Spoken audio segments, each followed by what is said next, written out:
Go, Max.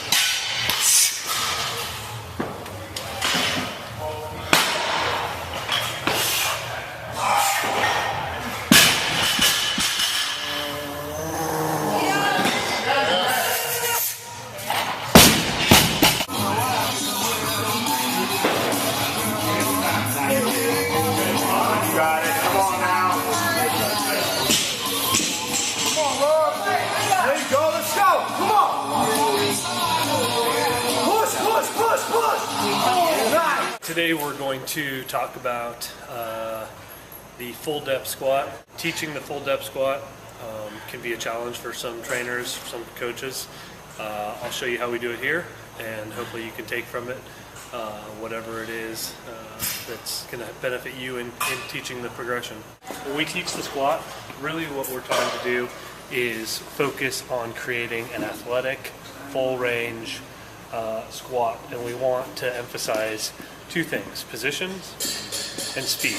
Positions being a more vertical posture, so vertebrae stacked on top of each other.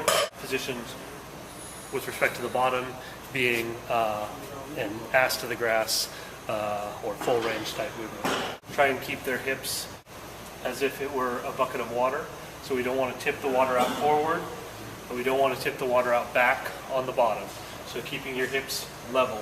Start with feet just outside shoulder width. You can toe out just slightly. This is going to be an example of a higher bar back squat.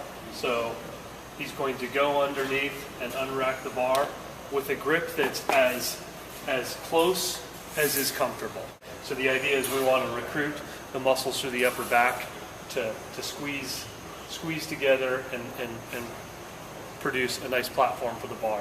So again, hips are a bucket of water. We want to try and sit the hips directly below into that deep squat position. Go ahead, squat. Okay, up. You'll notice we don't want his head craned back. His eyes are fixed on a focal point in front of him, so he's not hyperextending his spine. Hips are level. He's going to find at the bottom a point where he releases the hip flexors to create a little bit of a bounce, take advantage of the stretch reflex off the bottom. One more time, please. We want to move up off the bottom with speed. As much speed as we can in this athletic posture. The weight's back on the heels.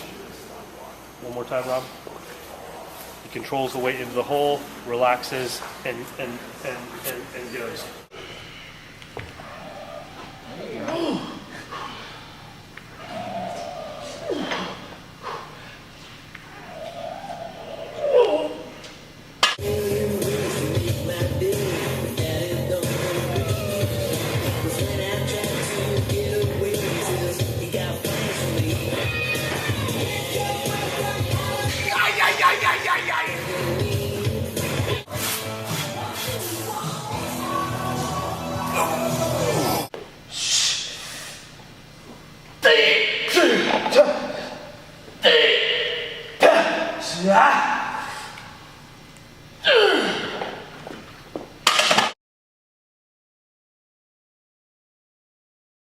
Two things that we'll be concerned with here are ankle mobility and back flexibility. So if you're rounding your posture as you squat, if the athlete's rounding the posture here, obviously that's evidence of either lack of functionality through lack of flexibility or lack of strength. So we really want to emphasize pulling that chest up.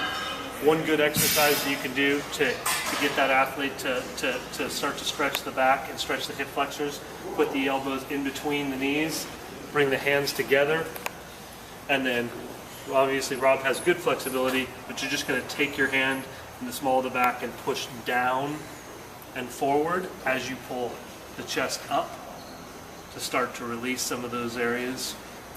Once the athlete feels the position that they are supposed to be in, go ahead and stand. It'll be easier for them to achieve. The other good cheat, if we just put small plates underneath the athlete's heels, squat to depth. Good. That makes it much easier to maintain a vertical posture. The third and final stretch that I think is really important, especially if you've got issues with ankle mobility. So with respect to the knees traveling forward. It's okay for the knees to travel over the toes. It's not appropriate for the knees to travel past the toes and to get the center of mass forward. One of my favorite exercises for ankle mobility. Get down in a squat position.